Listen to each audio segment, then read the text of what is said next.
You don't want to carry your phone with you. What if you go phone and let to your please? She me they make phone call. Don't you want what on she? Be careful, don't you?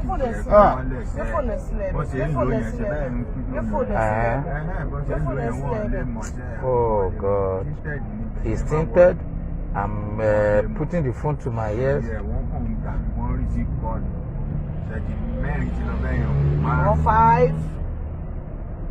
5, 6.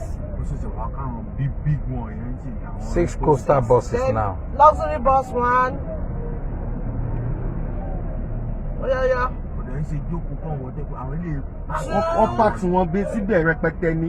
They are packed like sardine.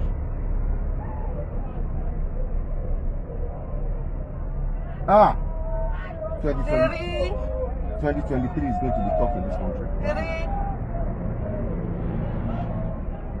4, 4.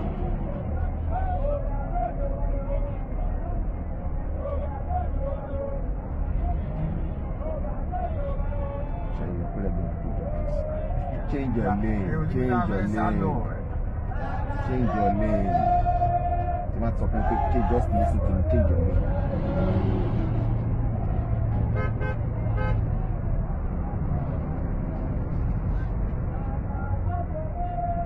5 coastal buses. Luxurious buses 5, 6. 7.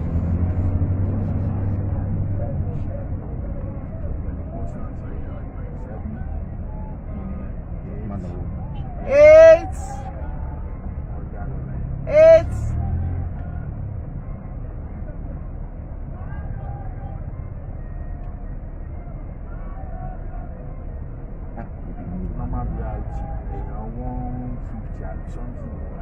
150 tó wà ní bus for less than 200. Man, the war. Tó wà ní each of those buses.